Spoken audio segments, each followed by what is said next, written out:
Halo good people, selamat sore. Perkenalkan, nama saya Florence Ayuriani Disnurat yang akan menemani pemirsa selama 20 menit ke depan. Akhir pekan seperti ini memang paling enak kalau misalnya kita kulineran bareng keluarga nih. Maka dari itu, saya punya beberapa rekomendasi tempat yang dapat pemirsa semua jadikan destinasi untuk kulineran bareng keluarga. Pertama, saya akan merekomendasikan untuk minuman yang segar-segar yang pastinya akan menyejukkan tenggorokan pemirsa di rumah. Di sana sudah ada dua rekan saya, Dio dan Kanaya, yang akan menemani pemirsa untuk melihat seperti apa sih minuman segarnya selama beberapa menit ke depan. Yuk kita intip keseruan Dio dan Kanaya. Di sini dengan saya Kanaya Haura yang dalam beberapa menit ke depan akan mewawancarai salah satu penjual dari kedai es pisang hijau ala Mama. Dan di sini saya sudah bersama Ibu Mawar. Ya, selamat siang. Baik Ibu, izinkan saya untuk menanyai beberapa pertanyaan. Ibu menjual es pisang hijau ini sudah dari kapan sih? Dari 15 tahun yang lalu, kira-kira tahun 2009 ya. Di sini menu apa yang paling laris? Kayak pisang hijau. Di harganya berapa nih Bu kalau boleh tahu? Kalau kita ada 3 varian pisang hijau. Yang pertama original, itu harganya 16.000. Kalau mau tambah topping kayak kelapa, kayak kacang merah, itu harganya 21. Kalau mau pakai kelapa dan kacang merah itu harganya 24.000. Nah, Ibu nih awalnya terinspirasi dari mana sih jualan es pisang hijau? Oh, ini usaha orang tua saya. Jadi saya hanya meneruskan. Awalnya karena ada ide gitu, kayaknya es pisang hijau belum ada di Tangerang. Jadi orang tua saya coba membuat dan cocok, akhirnya kita jual. Dan untuk penghasilan dan omset perharinya berapa nih? Kalau untuk penghasilan dan omset perharinya itu kurang lebih 2-3 juta per hari kita bisa dapat. Wow, keren banget Ibu. Iya. Oke Ibu, terima kasih. Iya, sama-sama. Selanjutnya rekan saya akan mereview salah satu menu dari es pisang hijau. Kenalkan, saya Dio Pondra, saya mau review es pisang hijau dari restoran es pisang hijau ala Mama. Semuanya kita cobain.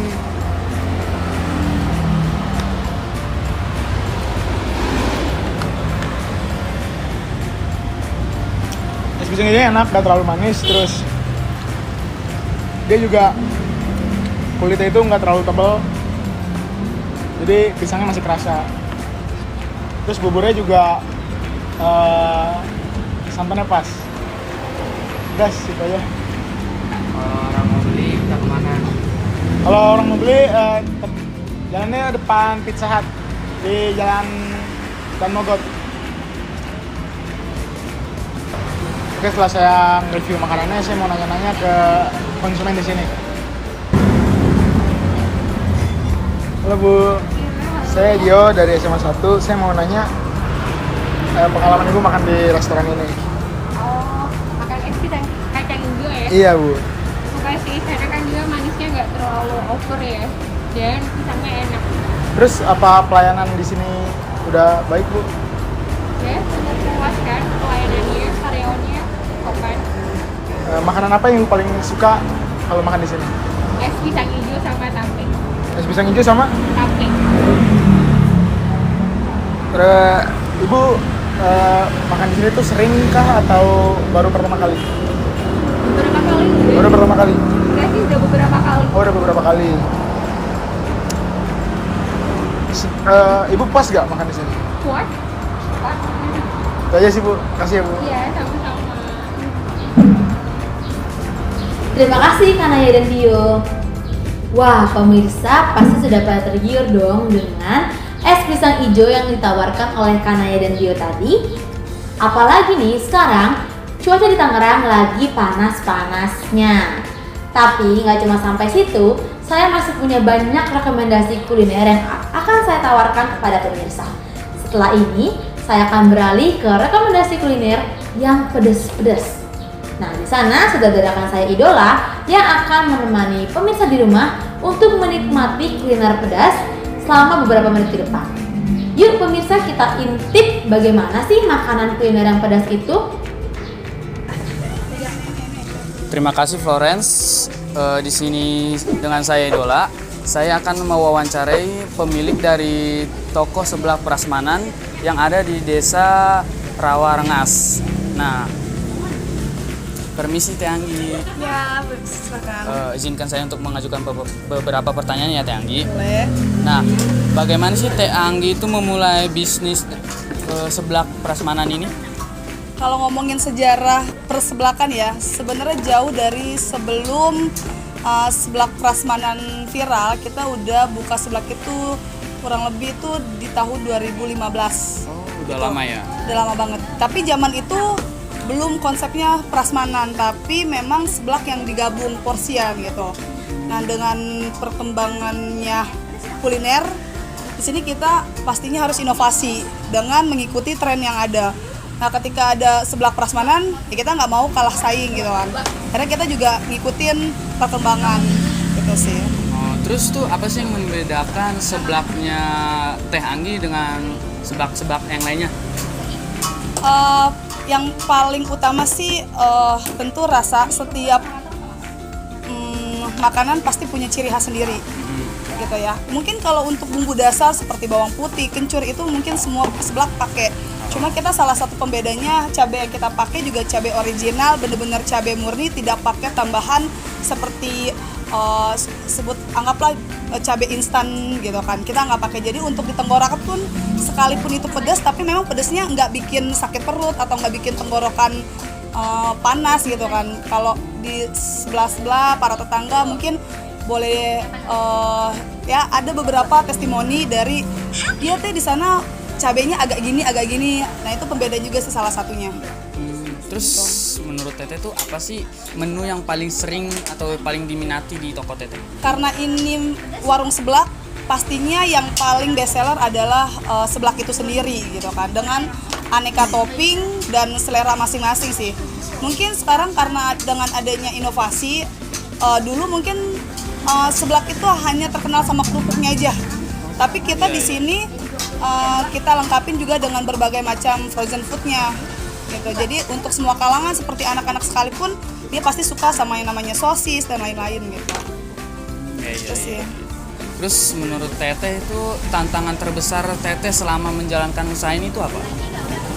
Tantangannya gimana kita bisa konsisten dengan rasa dan pelayanan gitu kan. Mungkin banyak ya, awalnya di sini saya sendiri gitu kan. Kita ngelihat mungkin rame gitu kan, akhirnya orang mau coba untuk menjadi pesaing lah gitu kan. Cuma di sini makanya tadi kita harus komitmen konsisten dengan rasa dan pelayanan. Jadi kalian boleh bersaing tapi boleh adu rasa dan pelayanan gitu sih. Terus menurut Teteh tuh Teteh itu punya tips gak sih buat orang-orang yang baru mau nyoba seblak? Kayak mungkin topping apa yang paling bagus atau buat orang-orang yang mau coba gitu dari seblak? Ya, sebenarnya kalau kata aku sih ya, aku nggak memungkiri kalau setiap orang itu punya selera yang berbeda. Artinya aku nggak bilang seblak aku diterima sama semua lidah. Mereka kalau bilang seblak aku biasa aja, ya mungkin memang bukan seleranya. Tapi aku nggak mau ngerubah. Teh coba deh kayak gini. Oh enggak, ini memang udah ciri khas dari seblak prasmanan Teh Anggi. Jadi kalau misalnya mereka nggak cocok, ya anggap saja memang bukan seleranya gitu kan. Jadi aku sih bertahan sama yang ada. Orang pasti tahu kok mana yang oke, mana yang enggak gitu. Jadi orang bebas mau coba yang mana aja. Kalau menurut aku sih gitu. Ya, makasih Teh Anggi sudah menjawab beberapa pertanyaan dari saya. Nah, pemirsa, sekarang mari kita mewawancarai salah satu dari konsumen untuk bertanya nih, gimana sih rasa dari seblak prasmanan yang dibuat oleh Teteh Anggi. Nah, pemirsa, di sini saya sudah bersama dengan Ibu Andri selaku konsumen di toko ini. Terima kasih Ibu Andri karena sudah meluangkan waktunya. Nah, menurut Ibu, apa yang menjadi alasan Ibu untuk memilih makan di toko ini? Ya, selain menunya lengkap ya, Harganya juga terjangkau, rasanya endul. Mantap. Waktu ibu pertama kali kesini tuh apa sih yang ibu rasain waktu makan di sini? Apalagi kalau itu rame gitu ya. Kita coba-coba. Ternyata memang benar enak. Ya, enak. Boleh dicoba sih. Oh iya iya. Menurut ibu apa yang menjadi daya tarik dari seblak prasmanan ini? Ya, menunya yang banyak ya.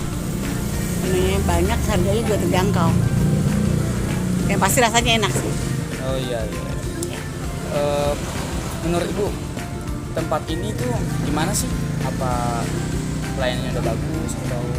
Ya mungkin karena masaknya lama ya. Memang masak proses lama ya, jadi ya nggak sabar. Aja sih. Iya iya. Terus menurut ibu apakah makanan ini tuh bakal diminati dan relevan untuk seluruh kalangan?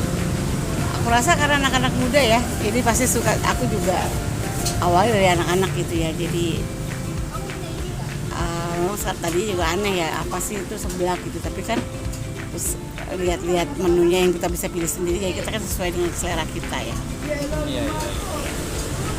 Terima kasih Bu Andri sudah meluangkan waktunya. Terima kasih Idola. Wah pemirsa, seru sekali ya. Apalagi tadi seblaknya dikonsep secara prasmanan. Jadi pemirsa di rumah bisa pilih topping sesuai dengan selera. Ngomong-ngomong tentang rasa pedas, pasti berhubungan dengan rasa gurih juga dong. Nah setelah ini saya akan memberikan rekomendasi kulineran gurih yang ada di daerah Tangerang. Di sana sudah ada rekan saya, Clins Manuel, yang akan menemani pemirsa selama beberapa menit ke depan untuk menikmati kulineran gurih. Yuk kita intip keseruan kulineran gurih bersama Clins Manuel. Ya. Terima kasih rekan Florence. Bersama saya dengan Clins Manuel Einstein di sini. Saya sekarang berada di Food District di dekat Ahmad Yani, Kota Tangerang. Nah, Food District ini namanya Parlan District, terkenal dengan jajanan kulinernya yang sangat beragam sekali. Nah, di sini saya akan mengajak pemirsa untuk mengenal lebih dalam dari salah satu jajanan kuliner di sini, yaitu apa? Ramen kakek Jepang. Oke, langsung saja saya akan mewawancarai salah satu penjual dari ramen kakek Jepang ini. Ya. Oke, lanjut. Bagaimana Mas? Apa kabar Mas di sini? Iya betul, saya kerja di sini. Oke, Mas sudah berapa lama jadi pekerja di sini dan sebagai apa Mas? Di sini saya bekerja baru kurang lebih 2 bulan lah ya. Terus di sini saya sebagai Kitchen Mas. Di kitchen ini Mas kira-kira sudah berpengalaman berapa lama nih Mas? Saya di kitchen sih baru sih, saya sambil belajar juga, sambil lebih tahu lagi Oke. Mas kalau di sini bukanya kira-kira berapa lama ya Mas? Dan pengunjung yang datang di sini itu di kisaran jam berapa Mas? Kita di sini kalau khusus ramen kaki Jepang ya, itu tuh buka dari jam 4 sore sampai jam 10 malam. Cuman kalau misalnya pedagang-pedagang lain tuh biasanya dari pagi, dari mulai jam 9, ada yang mulai dari 9, dari jam 10 tuh. Dari menu-menu yang disediakan di sini apa yang menjadi best sellernya ya Mas? Yang paling sering dibeli sama pengunjung di sini? Kalau ramen kakek Jepang sendiri itu yang sering dibeli itu yang spicy tori. Itu tuh spicy tori itu nanti di dalam itu kayak pakai kuah kaldu ayam tuh, terus dikasih kuah bumbu spicy. Kalau misalnya ada pengunjung yang kurang suka pedas, apakah bisa dikurangi pedasnya? Apakah tidak mengurangi cita rasa dari ramen tersebut? Kita kalau misalnya pengunjungnya nggak suka pedas ya, kita punya menu lain, yaitu ada tori paitan dan creamy tori. Nah, apa sih bedanya tori paitan dan creamy tori itu? Kalau tori paitan itu kita cuman kaldu biasa, kaldu ayam itu. Terus yang creamy itu nanti kita pakai creamy-nya itu kita pakai susu. Pakai susu jadinya Mas. Oke. Mas kalau misalnya bisa dicampur nggak sih dari kuahnya itu, kuah ramennya itu? Oh Iya, kita ada salah satu menu yang paling best seller itu kita ada creamy spicy. Jadi kuah creamy dicampur sama bumbu spicy. Dan itu enak banget, apalagi di kita juga punya topping chicken katsu, ebi, tamago sama odeng dan beef serta lain-lainnya deh. Nanti bisa lihat. Mas, kalau jadi penjual di sini, apa yang menjadi tantangan Mas? Apa yang menjadi tantangan Mas dalam menjual ramen kaki Jepang ini, Mas? Tentunya kalau tantangan itu sepi sih.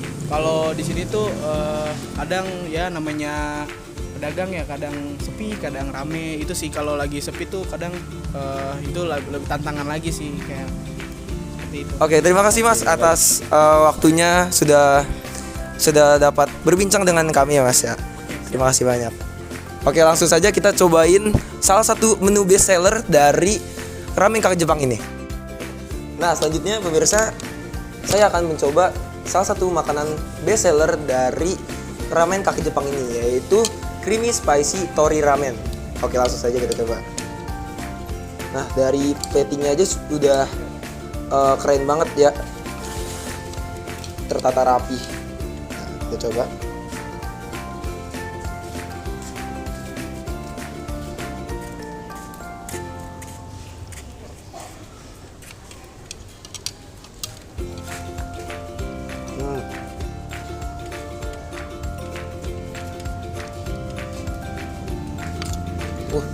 Rasanya sungguh lezat banget. Itu creamy-nya juga sangat terasa, manisnya. Jadi pemirsa bagi yang suka manis-manis gitu, makan ramen ini cocok banget. Terus sama yang suka pedes, apalagi yang suka pedes. Nah, itu bener-bener ini gurih sama nikmat banget. Ditambah juga ada jagungnya juga yang menambah cita rasa dari ramen ini. Kalau enak, cobain lagi deh.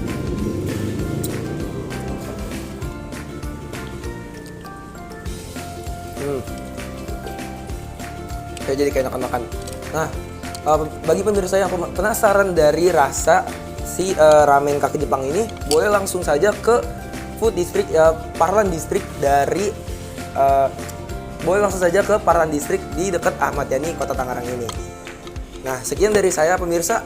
Saya akan kembalikan kepada rekan Florence di studio. Terima kasih Chris Manuel. Wah, kelihatannya enak sekali ya penampilannya. Selanjutnya, saya akan memberikan rekomendasi minuman manis yang mungkin bisa membangkitkan mood atau semangat dari pemirsa di rumah. Nah, minuman ini ada di daerah Tangerang di sekitar lapangan Ahmad Yani atau tepatnya di Taman Prestasi. Di sana juga sudah ada rekan saya Jihan yang akan mendampingi saudara untuk melihat gimana sih minuman manisnya selama beberapa menit ke depan. Yuk kita intip keseruan Jihan untuk mendapatkan minuman manis. Sekarang kita ada di Taman Prestasi di belakang alun-alun Kota Tangerang. Nah, jadi aku tuh mencoba jajanan milkshake. Nah, kita bakal wawancara ibunya ya. Aku mau nanya, milkshake ini kapan berdirinya? Dan jadi kan kita tahu jajanan yang paling laris itu jajanannya apa? Milkshake itu yang paling laris.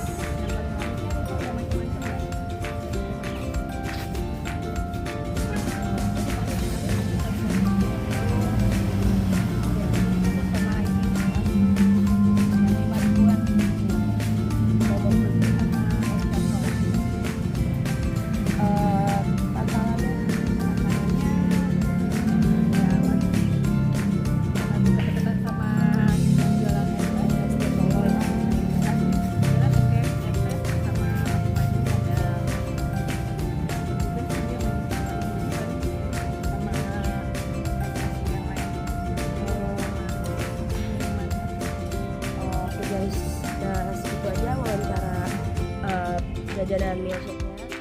Oke, pemirsa, kita udah beli jajanan milkshake rasa Oreo. Dan di sini toppingnya itu ada Oreo, keju, sama susu. Langsung aja kita coba.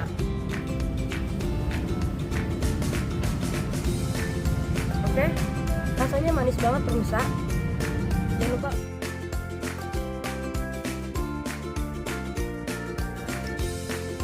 Terima Terima kasih Jihan. Wah, enak sekali ya milkshake yang disajikan tadi. Apalagi nih, harga milkshake-nya juga terjangkau. Jadi buat para pemirsa di rumah dan juga para pelajar juga tetap bisa menikmati milkshake yang enak tapi harganya murah meriah. Selanjutnya, saya akan memberikan rekomendasi tentang sate-satean. Tapi bukan sate ayam, bukan sate kambing, maupun sate sapi nih. Tapi kali ini saya akan memberikan rekomendasi mengenai sate Padang. Wah, enak banget ya. Nah, di sana juga sudah ada rekan saya Gilman yang akan menemani pemirsa di rumah untuk menjelajahi tentang sate Padang. Yuk, kita intip keseruan Gilman untuk menjelajahi sate Padang. Mendengar nama kuliner sate Padang tentunya sudah nggak asing di telinga kita semua. Sate yang mana memiliki rasa pedas ini menjadi ciri khas dari sate Padang itu sendiri. Sejatinya, sate ini berbahan daging sapi, lidah, biji atau jerawan yang terdiri dari jantung, usus, dan tetelan yang dibaluri dengan bumbu kacang kental dengan cabai yang banyak agar terasa pedas. Uniknya, ada dua jenis sate Padang sesuai dengan warna bumbunya. Yang pertama ada sate Padang panjang yang identik dengan kuah bumbunya yang berwarna kuning, serta yang kedua ada sate Padang Pariaman yang identik dengan warna bumbunya yang merah. Bagi para pemirsa yang ingin merasakan nikmatnya sate Padang, pemirsa bisa langsung datang ke daerah Perumnas 2 Jalan Borobudur Raya. Sate Padang ini telah berdiri kurang lebih sekitar 30 tahun. Sate Padang ini sendiri dibuka dari jam 6 sore hingga 12 malam. Dengan harga Rp20.000, pemirsa sudah bisa mendapatkan satu porsi sate Padang yang berisikan 10 tusuk beserta potongan ketupat di dalamnya. Maka dari itu, tak heran kalau tempat ini cukup ramai dikunjungi karena harganya yang terbilang murah tersebut.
Terima kasih Gilman. Wah, seru sekali ya melihat perjalanan Gilman menjelajahi rasa dari sate Padang tadi. Karena tadi kita sudah membahas mengenai kuliner gurih, kuliner pedas, dan juga kuliner asin. Supaya lebih lengkap, saya akan merekomendasikan mengenai kuliner manis nih. Kuliner manis ini juga sekaligus akan menjadi penutup dari rekomendasi kuliner kita hari ini. Di sana sudah ada rekan saya Jasmine dan Yasmin yang akan memperlihatkan gimana sih kuliner manis itu. Yuk kita intip keseruan Jasmine dan Yasmin. Saya Jasmine Sabrina yang akan mewawancarai salah satu penjual dari Martabak 77 dengan Mas Fendi. Baik Mas, saya akan mewawancarai beberapa pertanyaan dalam beberapa menit ke depan. Oke, yang pertanyaan pertama itu, Bapak dengan jualan Martabak 77 udah berapa tahun? Udah dari tahun 2019. Oke, dan biasanya tuh sehari dapat kisaran berapa? Bisa 5 juta nyampe 10 juta. Sudah dipastikan dalam sehari itu jualannya sudah habis dan Habis. tidak tersisa. Habis semua. Best seller dalam menu di Martabak 77 ini apa? Ada best sellernya setengah keju setengah coklat kacang wijen. Sama banyak menu, ada Nutella keju, Opo Maltin keju, coklat kacang. Oke, biasanya tuh di Martabak 77 ini jam yang ramenya itu di jam berapa? Di jam 3 sore nyampe jam 9 malam. Untuk di jam operasional normalnya? Di jam operasional jam 1 siang nyampe jam 12 malam. Oke, baik, karena sudah terjawab semua pertanyaan-pertanyaannya. Selanjutnya kita akan mengulas menu dari Martabak Manis akan diulas oleh rekan saya. Baik, dengan saya Yasmina Nauriza, saya akan mereview Martabak 77 asli Bangka ini dengan varian coklat keju. Jadi langsung saja.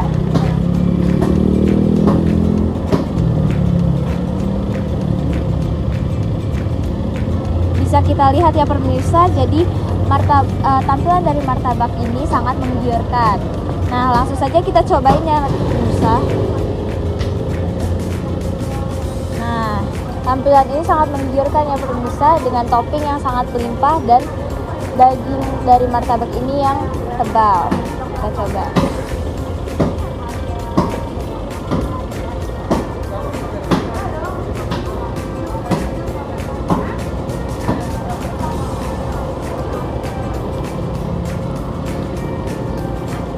Nah, tekstur dari martabak ini sendiri itu sangat lembut di mulut dan juga terasa lumer di mulut dengan manis coklat dan kacang yang menambah cita rasa semakin enak. Nah, untuk pemirsa di rumah yang ingin membeli martabak ini bisa langsung saja berlokasi di area Modern depan Mall Metropolis.